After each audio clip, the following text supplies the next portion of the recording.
মাফিয়াটা খুব শীতল কণ্ঠে বলে উঠে দাঁড়ায়, সামনের 4টা সিঁড়ি একটা একটা করে নামতে থাকে। জিদ্দাত যত এগোচ্ছে রানীর মনে তত ভয় কাজ করছে। জিদ্দাত সিঁড়ি নামা শেষ হতে মাথার উপরে থাকা ঝাড়বাতিটা জ্বলজ্বল করে সম্পূর্ণটা জ্বলে উঠল। তবে কিছুক্ষণের মধ্যে শুরু হলো অস্বাভাবিক কাণ্ড। লাইট একবার জ্বলছে তো আরেকবার বন্ধ হচ্ছে। রানীর যেন ভয়ে শ্বাস আটকে আসার উপক্রম। হাত পা ক্রমশ ঠান্ডা হয়ে যাচ্ছে। জিদ্দাত একদম রানীর সামনে এসে দাঁড়ায়। অতঃপর লম্বা রেশমি চুলগুলো হাতে নিয়ে খুঁটিয়ে খুঁটিয়ে দেখতে দেখতে রহস্যময় হেসে বলে, এখান থেকে যেতে চান? হ্যাঁ, হ্যাঁ। রানীর উত্তরে সে আবারও রহস্যময় হেসে বলল।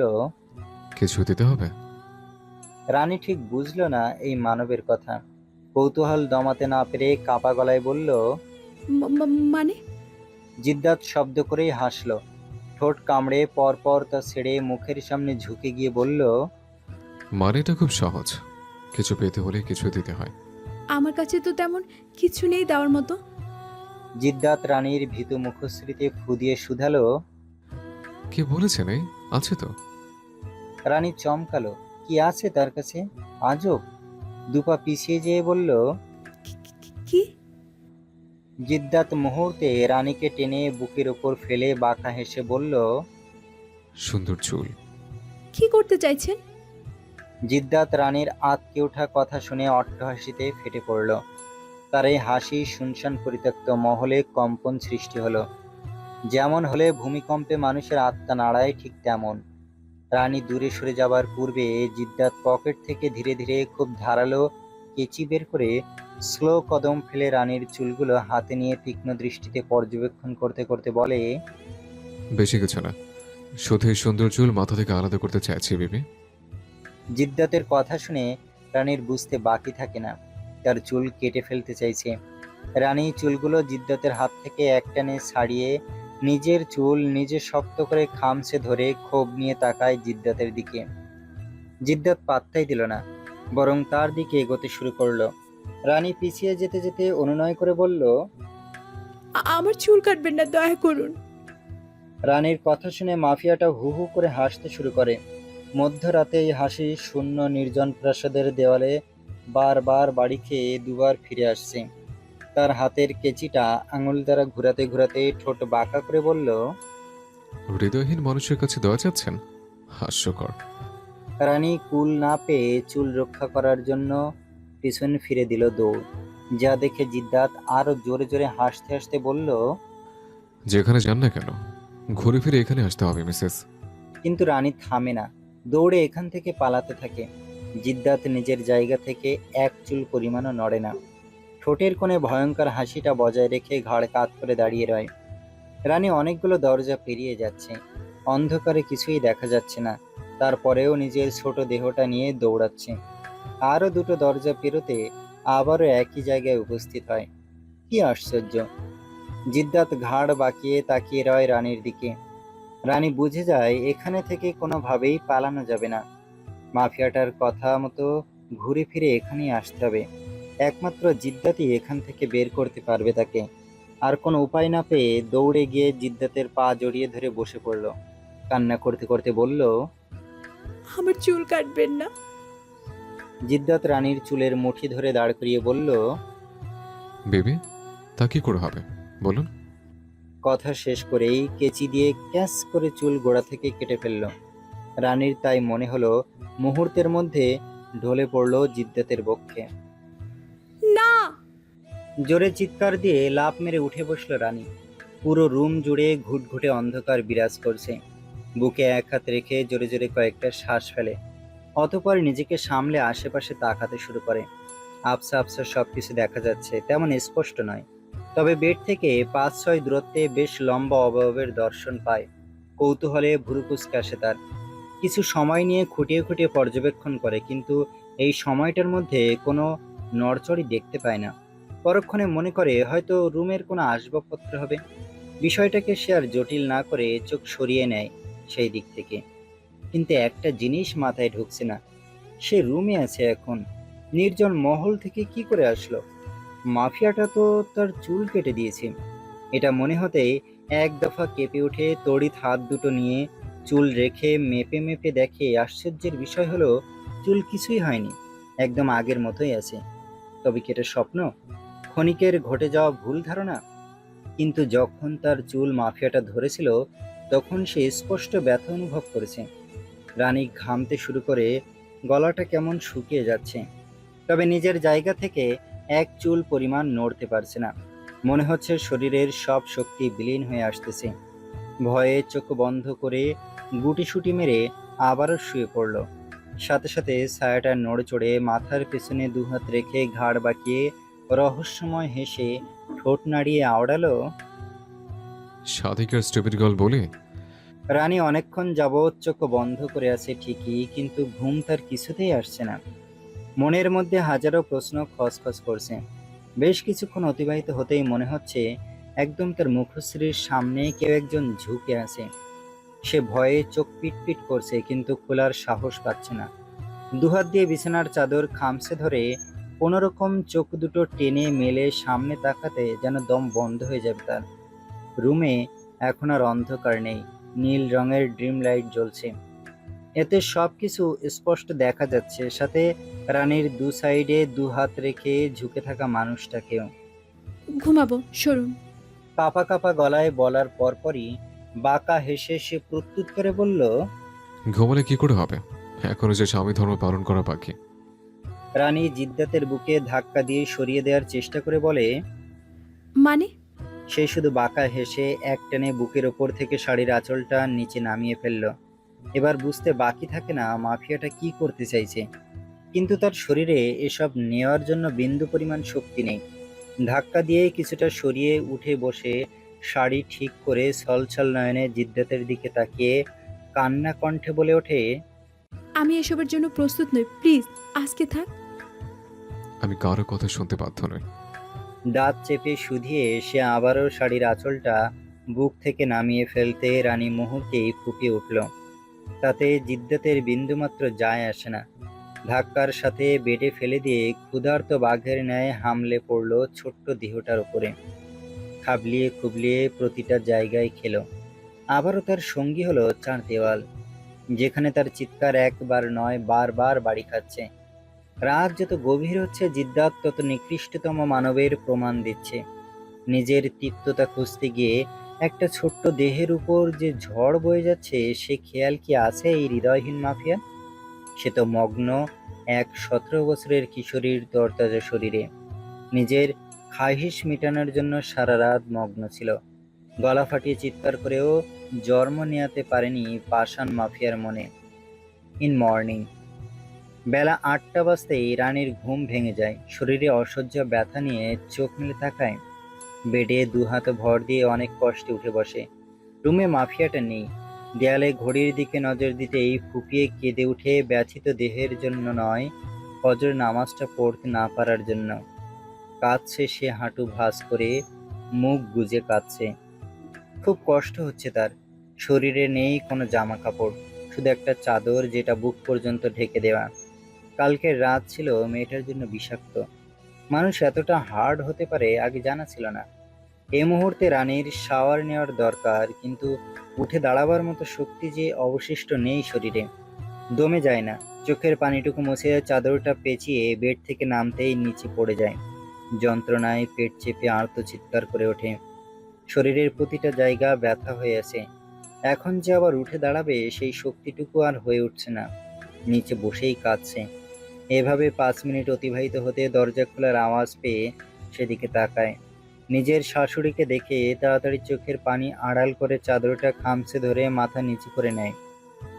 সোহানা বেগম রানীকে নিচে পড়ে থাকতে দেখে তড়িঘড়ি করে এগিয়ে আসেন। হাতে বেশ কয়েকটা শাড়ি। সেগুলো রেখে রানীর সামনে বসে চিন্তিত হয়ে ব্যথা পেয়েছে কিনা দেখতে দেখতে বলেন, পড়ে গেল কিভাবে? ব্যথা পেয়েছো নিশ্চয়। রানী কোনো উত্তর দেয় না, শুধু মাথা নিচু করেই রাখে। সোহানা বিষয়টা বুঝতে পারলেন, তাই প্রশ্ন না করে দুহাতে রানীকে উঠতে সাহায্য করে ওয়াশরুম দিয়ে আসলেন। কালকের মতো আজও একই অবস্থা। পানি শরীরে লাগাতে না লাগতে স্যাঁতস্যাঁত করে জ্বলে উঠল। নিয়তি তার মেনে নিয়ে কোনো রকম শাওয়ার নিয়ে বের হলো। সোহানা আজও রানীকে শাড়ি পরিয়ে দিচ্ছেন। তিনি লক্ষ্য করলেন দাঁতের কেশ কেচানো, কুটি কুটি করা ক্ষতবিক্ষত জায়গায় জায়গায়। সোহনা শক্ত কণ্ঠে রানীকে প্রশ্ন ছুড়ে মারলেন। জিদ্দাত কি তোমার সাথে খারাপ ব্যবহার করেছে? পুরো শরীরে একে হাল বানিয়ে ফেলেছো? রানী তখনও লুকাতে ব্যস্ত হয়ে বলে, এইগুলো অ্যালার্জি থেকে হয়েছে। এগুলো স্পষ্ট কামড়ের দাগ, বোঝাই যাচ্ছে। তুমি জিদ্দাকে ভয় পাচ্ছো? রানী মাথা নিচু করে নেয়। সে মিথ্যা বলতে শিখেছে আজ মাফিয়াটার জন্য। সে কখনো মিথ্যা বলে না। খুব খারাপ লাগছে নিজের মায়ের মতো শাশুড়িকে মিথ্যা বলে। তার থেকেও বেশি খারাপ লাগছে ধরা পড়ে যাওয়ায়। সোহনা ফোঁস করে শ্বাস ফেললেন। এক হাত পরম যত্নে নিয়ে রাখলেন রানীর গালে। শান্ত নরম স্বরে বললেন, আমার ছেলেটা কেমন জানি কারো কথা শুনে না, নিজের মতন করে চলে। রেগে গেলে কাউকে ছাড় দেয় না। তুমি নিজের খেয়াল রাখো।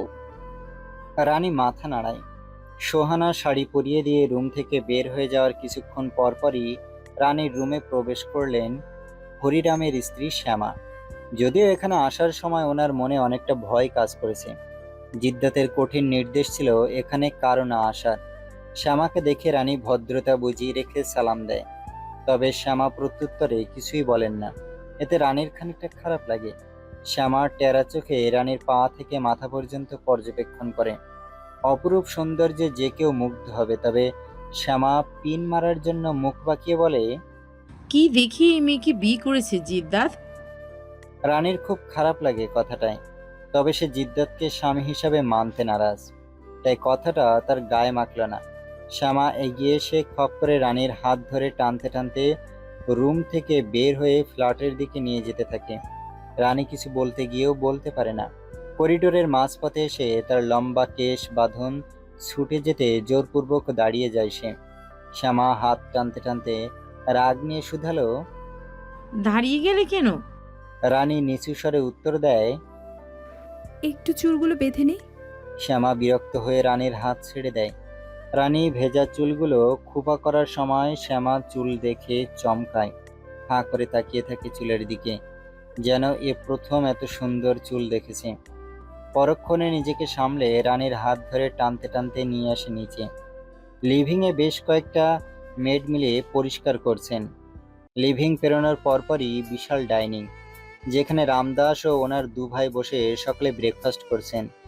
সব কিছুই রাজকীয়, প্রতিটা জিনিস অত্যন্ত দামি। শ্যামা রানীকে ওনাদের সামনে দিয়ে কিচেনে নিয়ে যাওয়ার সময় রানী দাঁড়িয়ে যায় এবং সকালের উদ্দেশ্যে সালাম দেয়। আসসালামু আলাইকুম। রামদাস ওনার ছোট ভাই গম্ভীর হয়ে বসে রইলেন, কোনো উত্তরই দিলেন না। তবে হরিরাম হালকা হেসে সালাম গ্রহণ করে উত্তর দিলেন। ওয়ালাইকুম আসসালাম। শ্যামা বিরক্ত হয়ে টেনে কিচেনে নিয়ে আসলেন। রানীর চোখ দুটো ছলছল করে উঠল তাদের ব্যবহারে। শ্যামা কতগুলো ময়লা প্লেট রানীকে দিয়ে বলেন, বাড়ির কাজ বাড়ির বউয়েরা করাই উত্তম। ঝটপট এইগুলো ধুয়ে ফেলো। কিচেনে আগে থেকেই গুড্ডুর মা সুমিত্রা এবং কয়েকটা মেড ছিলেন। সুমিত্রা রানীকে পর্যবেক্ষণ করে শ্যামাকে উদ্দেশ্য করে বলেন, এগুলো করার জন্য তো মেড আছেই, ওকে দিয়ে করানোর কি দরকার? সুমিত্রা, তুই চুপ থাক। ওকে যা করতে বলেছি তাই করতে হবে। কথাটা বলেই শ্যামা মেডগুলোকে কিচেন থেকে বের করে দিলেন। রানী বেশি ঝামেলা হোক সেটা চায় না, তাই চুপচাপ প্লেটগুলো পরিষ্কার করতে থাকে। পেটে অনেক পেইন হচ্ছে, তারপরেও স্বাভাবিক থাকার চেষ্টা করছে। সুমিত্রার খুব খারাপ লাগছে, কিন্তু শ্যামা ওনার বড় যা হন, সে সুবাদে ওনাকে বেশি কিছু বলতেও পারবেন না। শ্যামা রানীকে দিয়ে এটা ওটা কাজ করিয়ে যাচ্ছেন। রানী ঠিকঠাক কাজ করলেও বারবার বলছেন এভাবে নয়, ওভাবে করো, হেন তেন ইত্যাদি ইত্যাদি। রানীও চুপচাপ যেভাবে বলছে সেভাবে করছে। রানীকে খাটিয়ে যেন উনি প্রশান্তি পাচ্ছেন। সুমিত্রা ঠিক বুঝতে পারছেন না শ্যামা কেন রানীর সাথে এমন আচরণ করছেন। সবশেষে শ্যামা রানীকে কতগুলো সবজি কাটতে দিয়ে বলেন, এগুলো কেটে কুটে পরিষ্কার সুন্দর করে রান্না করো। সুমিত্রা তড়িৎ আগে থেকে কেটে রাখা সবজিগুলো দেখিয়ে শ্যামাকে বলেন। বৌদি, সবজি তো কাটাই আছে। শ্যামা খুব বিরক্তির সাথে নাক ফুলালেন। এত কিছু না ভেবে কেটে রাখা সবজিগুলো নিয়ে ময়লার ঝুড়িতে ফেলে দিলেন। সুমিত্রা চোখ বড় বড় করে তাকালেন সেদিকে। রানী ভয়ে হাত কসলাতে থাকে। সব তার মাথার উপর দিয়ে যাচ্ছে। এই মহিলা কি করতে চাইছে কিছুই বুঝতে পারছে না। মাবুদ, এই কোন ঝামেলায় ফেসে গেল সে? সুমিত্রা মুখ এলিয়ে কিছু বলতে নিলে শ্যামা থামিয়ে দিলেন। এত কিছু তোর বলার দরকার নেই, যা ডাইনিংয়ে ওনাদের কি প্রয়োজন সেটা গিয়ে দেখ। সুমিত্রা রানীর দিকে তাকিয়ে মনে মনে আওড়ালেন, মেয়েটা দেখতে নিষ্পাপের মতো, তাহলে ওর সাথে কেন শ্যাম এমন করছেন? উনি একটা হতাশের নিঃশ্বাস ফেলে লুচির ঝুড়িটা নিয়ে কিচেন থেকে বের হয়ে ডাইনিংয়ে আসলেন। রানী মাথা নিচু করে আঙুল দিয়ে আঁচল পেঁচাতে থাকে। শ্যামা এই মেয়ে বলে জোরে ডাক দিতেই কেঁপে উঠল সে, এবং অসহায়ের মতো শ্যামার দিকে তাকিয়ে ভাবছে রান্না করবে কি করে। সে তো জানেই না কিভাবে রান্না করে, কোনোদিন নিজের বাড়িতে রান্না করেনি। শ্যামা রানীর মুখ দেখেই খুব ভালো করে বুঝতে পারছেন রানী যে রান্না করতে পারে না। ভেতর থেকে জাগ্রত কুটনামি হাসিটা ফাঁকে ফাঁকে দিয়ে রানীকে ঠেলে দেয় তাড়াতাড়ি রান্না করার জন্য। বেচারি উপায় না পেয়ে শাড়ির আঁচল কোমরে গুজিয়ে সবজি কাটতে শুরু করে। রানী আগে একে একে সব গুছিয়ে নেয়, যদিও জানে না কি করে কোনটা করবে। তারপরেও চেষ্টা করছে। একটা দুটো আইটেম নয়, অনেকগুলো, যা রানী একা রান্না করতে গেলে অবস্থা খারাপ হয়ে যাবে। চুলায় ফ্রাই প্যান বসিয়ে বিসমিল্লাহ বলে শুরু করলো রান্না। মনের মধ্যে হাজারো ভয় কাজ করছে। জীবনের প্রথম রান্না করছে, আর সেগুলো যদি অন্য কেউ না খেতে পারে তাহলে এর থেকে অপমানজনক বিষয় আর কি হতে পারে। অর্ধেক রান্নার মাঝে রানী চোখ বন্ধ করে মনে মনে আওড়ালো, আল্লাহ, রান্না যেন ভালো হয়, মান সম্মান রেখো আমার। ডাইনিংয়ে গুড্ডু চেয়ারে মুখ কালো করে বসে আছে। সুমিত্রা নিজের ছেলেকে পাউরুটির মধ্যে জ্যাম লাগিয়ে দিচ্ছেন। গুড্ডুর এমন মন খারাপ দেখে রামদাস প্রশ্ন করলেন, পেকে যাওয়া পচা ছেলেটা আজ কোনো কথা বলছে না যে? গুড্ডু মুখ মুড়িয়ে বলল, বলবে কি হবে, ছেলেটার কথা তো কেউ বিশ্বাস করছে না। কেন, কি হয়েছে? গুড্ডু কিছু বলতে নিলে তাড়াতাড়ি করে রিপন দাস বলে ওঠেন, কালকে স্টোররুমে কি যেন দেখে অজ্ঞান হয়ে গেছে, আর জ্ঞান ফেরার পর ওর একটাই কথা, সে নাকি ভূত দেখেছে। গুড্ডু রাগে গিজগিজ করতে করতে টেবিলে শব্দ করে হাত দুটো রেখে বলল, আমি কি যেন দেখিনি, স্পষ্ট ভূত দেখেছি, যার মুখ শরীরে রক্ত মাখো মাখো ছিল, সাথে মুখটাও অনেক ভয়ঙ্কর দেখাচ্ছিল। রিপন দাস ছেলেকে ধমকে বসলেন। একদম চুপ, বেশি কথা বলে। রামদাস রিপন দাসকে থামিয়ে বললেন, আহা, ওকে কেন ধমকাচ্ছিস? গুড্ডু মুখ কালো করে রাখলো। এবার হরিরাম শান্ত কণ্ঠে বলে উঠলেন, এ বাড়িতে এগুলো অসম্ভব, আর অস্বাভাবিক ঘটনা তো আমাদের পুরনো মহলে ঘটে, এটা তো প্রমাণও পাচ্ছি। রামদাস খানিকটা কড়া কণ্ঠে হরিরামকে শুধালেন, বাচ্চারা আছে এখানে, এসব নিয়ে পরে কথা বলা যাবে। টানা 3 ঘন্টা ধরে সব রান্না শেষ করলো রানী। কপালে চিকন চিকন ঘাম জমেছে, গোলাপি ব্লাউজটা ভিজে গিয়েছে, স্পষ্ট দেখা যাচ্ছে। শ্যামা এখনো কিচেনে দাঁড়িয়েছে। রানী মনে মনে ভাবে রান্না সব ঠিকঠাক আছে তো। সেটা বুঝার জন্য মনে সাহস গুজিয়ে শ্যামাকে বলল, একটু যদি টেস্ট করে দেখতেন সব ঠিকঠাক আছে কিনা।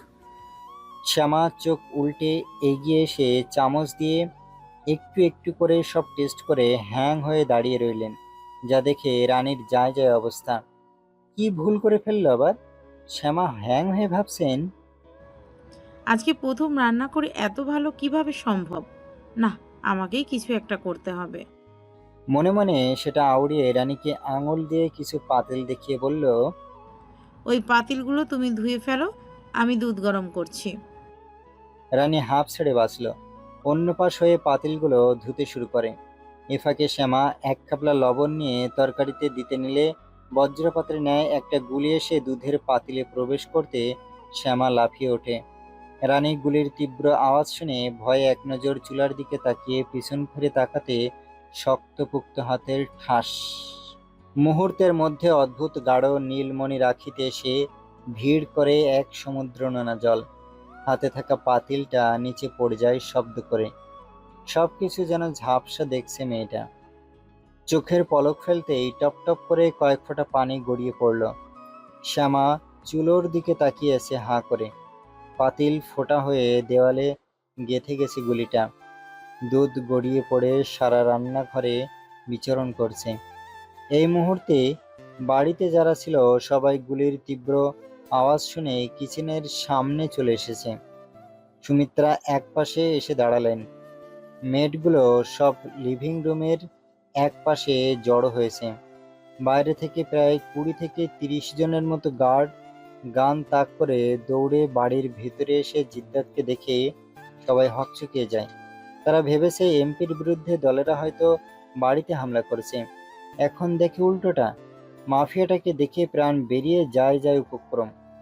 জিদ্দাত রক্তচক্ষু নিয়ে নিজের দৃষ্টি তাক করে লিভিং রুমে আসা গার্ডদের দিকে। নিজের দুহাত মুঠোবন্দি করে নিতে হাতের সব রক নীল হয়ে ফুলে ওঠে। কেন ধারালো অস্ত্র কিংবা যন্ত্রের প্রয়োজন নেই ভয় দেখানোর জন্য? মাফিয়ার রক্তচক্ষুই যথেষ্ট যে কেউর কলিজা কাঁপাতে। সকলে জিদ্দাতের চোখের দিকে তাকানোর সাহস পাচ্ছে না। মাথা নত অবস্থায় তাদের কানে ভয়ঙ্কর দাঁত কটমটানো ভয়ঙ্কর ভেসে আসে।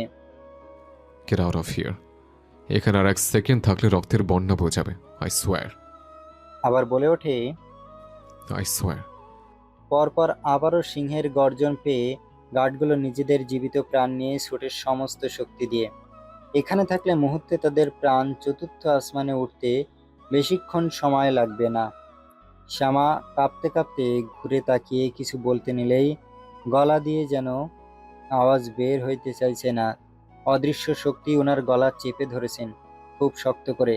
তারপরে নিজের প্রাণ রক্ষা করার বিরহে ছলনা একে কোনো রকম গলা টেনে টোনে আওয়াজ বের করে এক নিঃশ্বাসে মিথ্যা বলে ফেলেন। জিদ্দাত, বিশ্বাস করো, আমি কতবার নিষেধ করেছি এসব করার প্রয়োজন নেই, এগুলো করার জন্য মেড আছে, কিন্তু ও আমার কথা শুনেনি। সুমিত্রা চমকিয়ে চোখ বড় বড় করে মুখে এক হাত দিয়ে ফেলেন। রানী গালে হাত চেপে নিচের দিকে দৃষ্টি স্থির রেখে চোখের পানি বিসর্জন দিচ্ছিল। কিন্তু হঠাৎ এত বড় মিথ্যা কথা শুনে অশ্রু ভেজা নয়নে শ্যামর দিকে তাকালো। মানুষ এতটা খারাপ কি করে হয়? মাথায় কিছুতেই ঢুকছে না। এত অল্প সময়ের মধ্যে মিথ্যা বুনতে কষ্ট হয়নি? জিদ্দাত হাতে থাকা গানটা ঘোরাতে ঘোরাতে শ্যামার কাছে এগিয়ে এসে গানটা ঠেকায় ঠিক ওনার কপাল বরাবর। মুখের বাঁকা হাসিটা ঝুলিয়ে একদম মুখের সামনে গিয়ে সুর টেনে টেনে বলে, ভেরি ব্যাড অ্যাক্টিং। শ্রেয় সরিতে দিবি? এমনিতে গানটা কপালে ঠেকানোর জন্য ভয়ে কলিজার পানি শুকিয়ে যাচ্ছে। তার উপর জিদ্দাতের মুখে শ্রীয়সরিতা নাম শুনে ঘাম ছুটে গেল। এই নামে কেন ডাকছে ওনাকে? রানী ভয়ে কাঁপতে শুরু করেছে। এই বুঝেই সে পড়ে যাবে। দাঁড়িয়ে থাকার শক্তি আর হয়ে উঠছে না, কিন্তু ঠিকই ফুপিয়ে যাচ্ছে। আমি শ্যামাকে শ্বাসরুদ্ধকর অবস্থায় কাঁপা কাঁপা গলায় পুরোটা বলার সুযোগ না দিয়ে জাবরার চিৎকার করে উঠল। শাস্তি তো আপনাকে পেতেই হবে। চিৎকারের সাথে সে ট্রিগার টানতে সকলে হাঁ করে তাকায়। গুড্ডু মিতুকে জড়িয়ে ধরে কান্না করে দেয়। সুমিত্রা আঁচলে মুখ চেপে ধরেন। রানী অস্বাভাবিকভাবে চোখ বড় বড় করে সেদিকে তাকিয়ে রয়। চোখ দিয়ে এখনো গড়িয়ে পড়ছে অশ্রু। ট্রিগার চাপার আগে রানী ধপাস করে জাবরারের পা জড়িয়ে ধরে হাউমাউ করে কাঁদতে কাঁদতে পাগলের মতো বলতে শুরু করে, ওনার কোনো দোষ নেই, আমি ইচ্ছে করে এসেছি এখানে। আমাকে যত খুশি তত শাস্তি দিন, ওনাকে ছেড়ে দিন প্লিজ। তখনই সে রানীকে পায়ে ঠেলে সরিয়ে দিয়ে হিংস্র দৃষ্টিতে তাকিয়ে দাঁত কটমট করে ওঠে। মিথ্যা আমার একদম অপছন্দের মিসেস।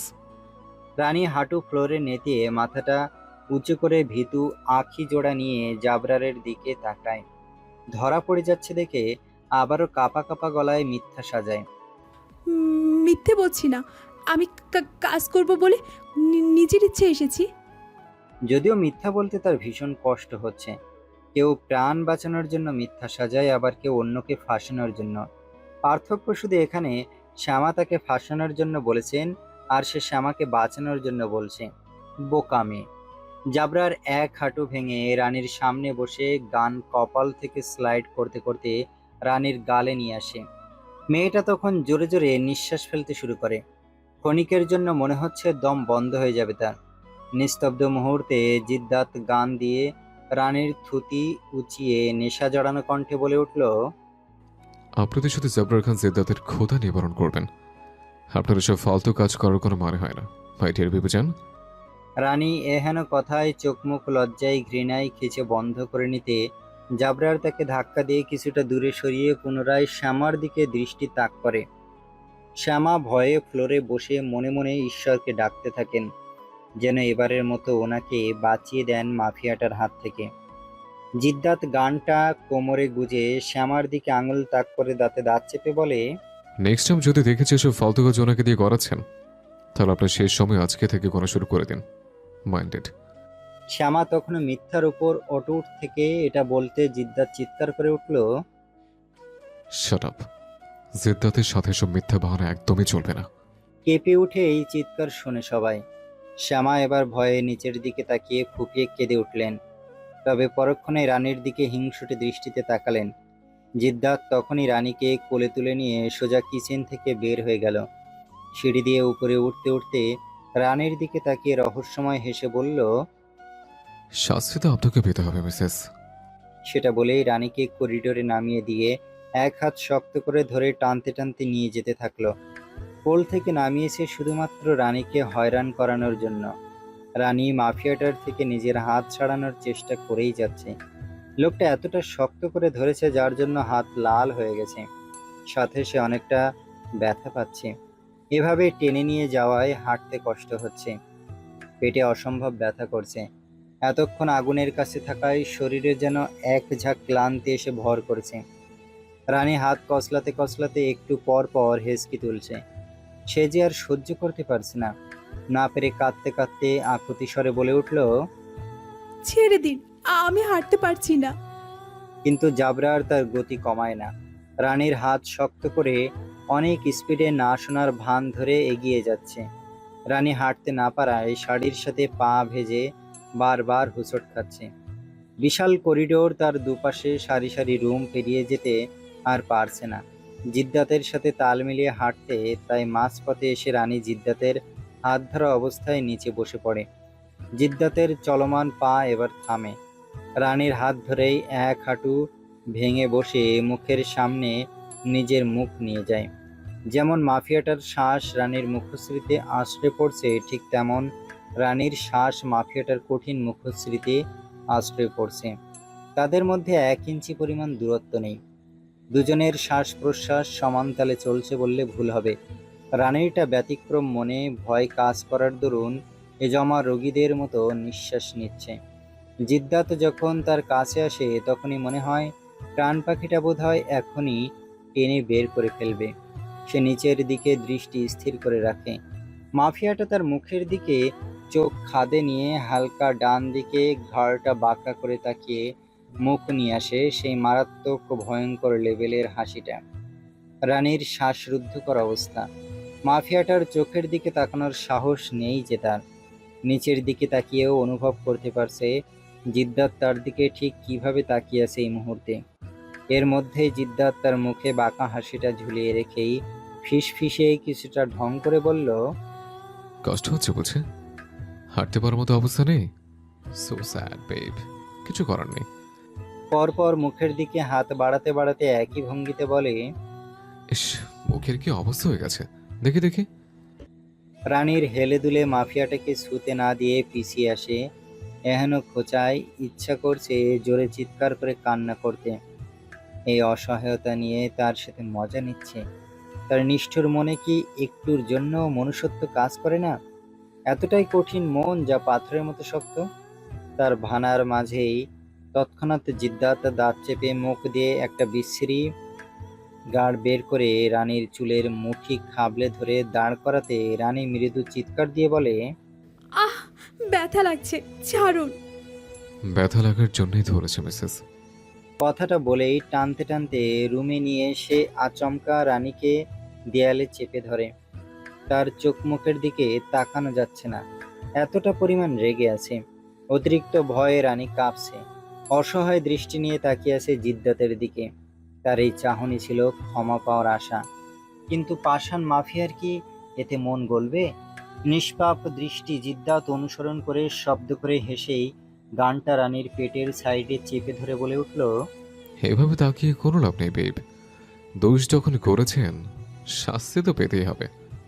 রানী ফুঁসিয়ে আকুতি স্বরে বলল, এইবারের মতো ক্ষমা করে দিন। আমি কাউকে সেকেন্ড চান্স দেই না বেবিজান।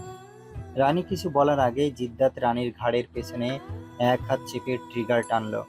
রানী কাঁপা কাঁপা হাত নিয়ে রাখলো পেটে, ঠিক সে জায়গায় যে জায়গায় গানটা চেপে ধরেছে।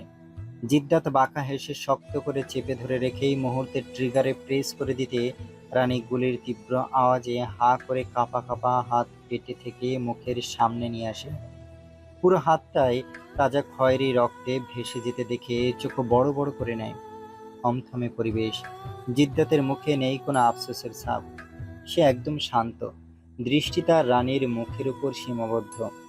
রক্তে রানীর পেটের সাইডের শাড়ি ভিজে সরু গড়িয়ে পড়ছে ফ্লোরে। রানী যেন কিছু সময়ের জন্য স্তব্ধ, বুঝে উঠতে পারছে না তার সাথে কি ঘটছে।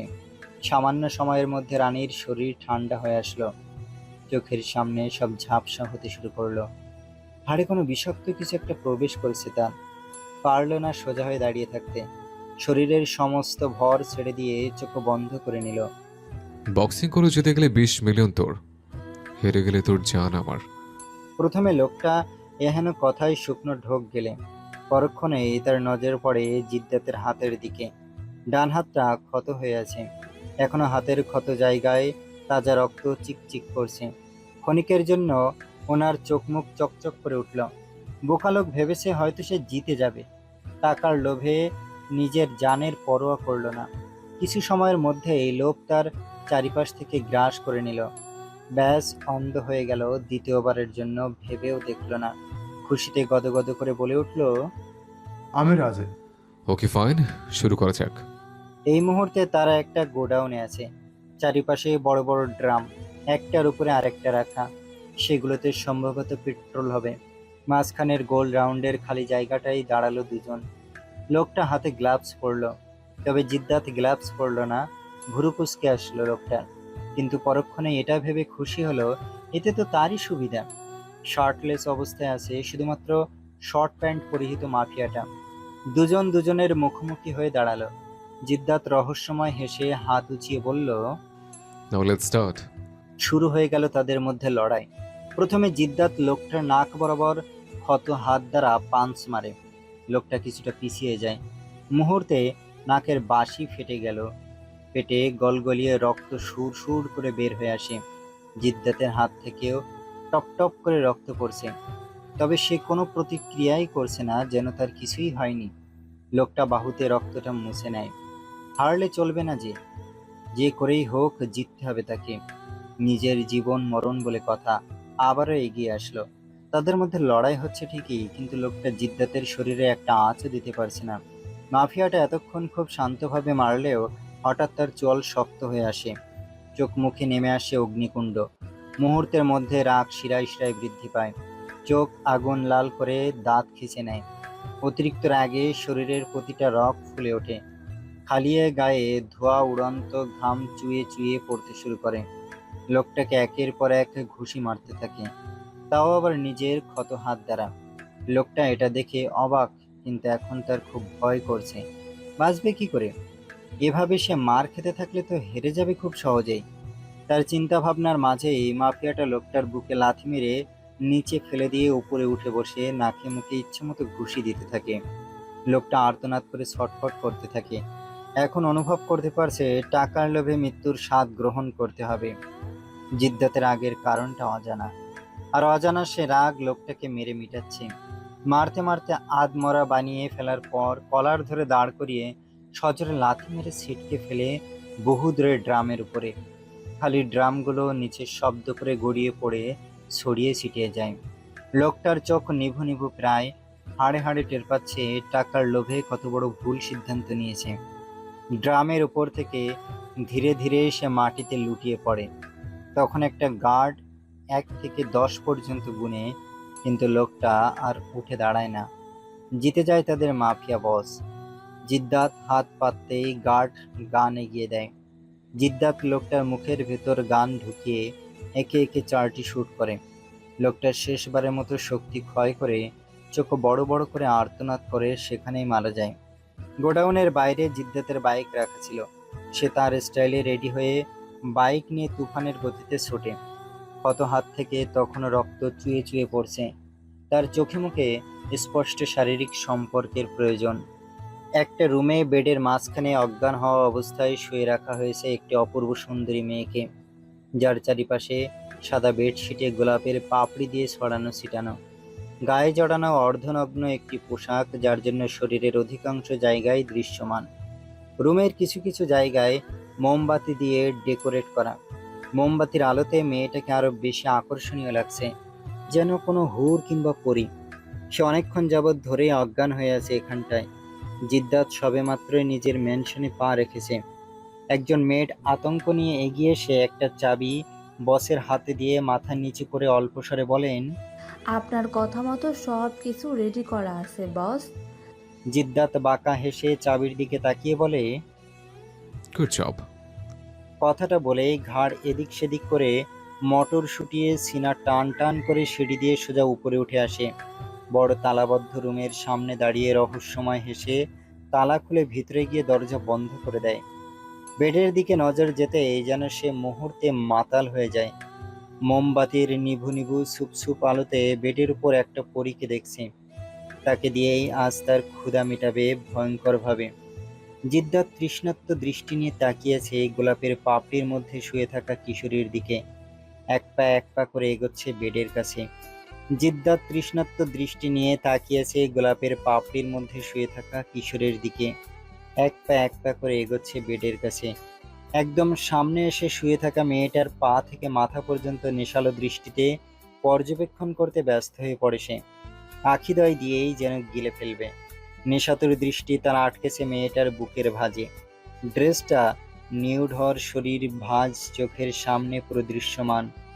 হাতে কাপড় নেই, পেট নাভি পর্যন্ত পুরো ফাঁকা। ফর্সা পেট মোমবাতির আলোতে মুক্তার মতো জ্বলজ্বল করছে।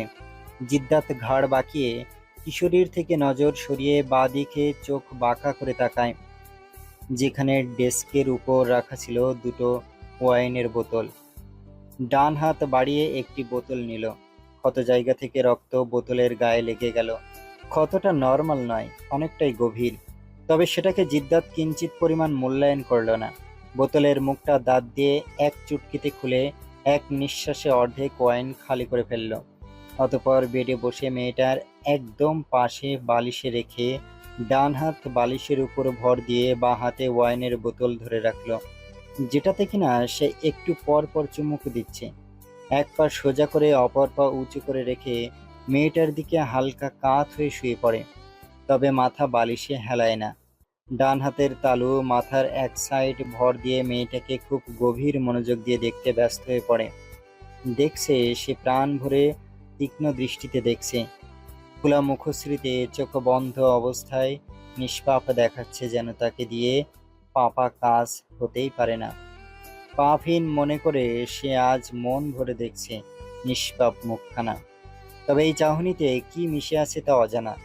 যত দেখছে তত দেখতে মন চাইছে। তৃষ্ণা মেটার বদলে বরং বেড়েই চলেছে। তবে কি তার চোখের তৃষ্ণা কোনো দিনও মিটবে না? চোখ সরালে তো আবার দেখতে মন চাইবে। ঘোর লাগা আখিদয় টেনে টেনে মেলে কিশোরীর দিকে তাকিয়ে স্পষ্ট স্বরে কণ্ঠে মাদকতা মিশিয়ে বলল, কি রং দেখালেন মেয়ে! যত দূরে সরে যেতে চাই, ঘুরে ফিরে আবারও কাছে আসতে মন চায়। কথাটা বলেই হু হু করে হেসে উঠল।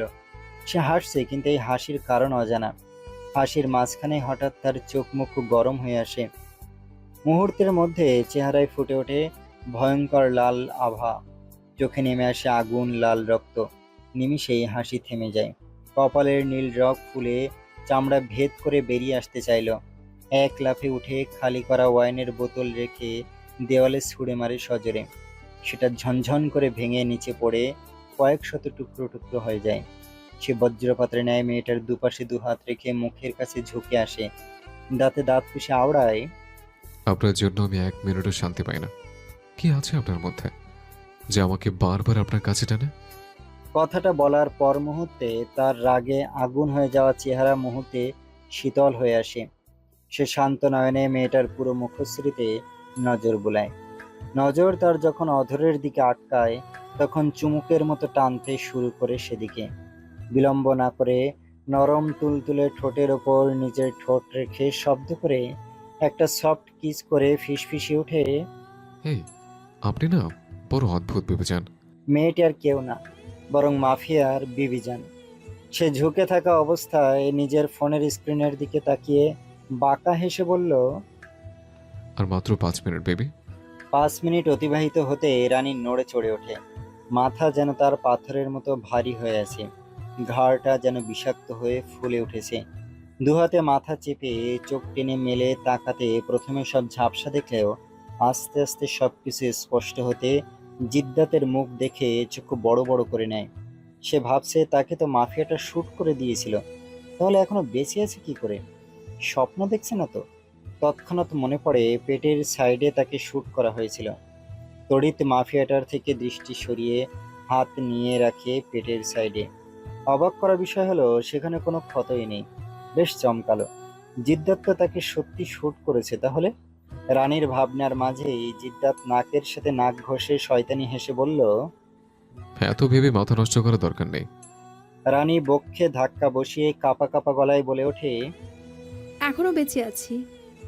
জাবরার জিভ স্লাইড করে রহস্যময় হেসে উত্তর দিল, এত সহজে কি করে আপনাকে মেরে ফেলে বলুন?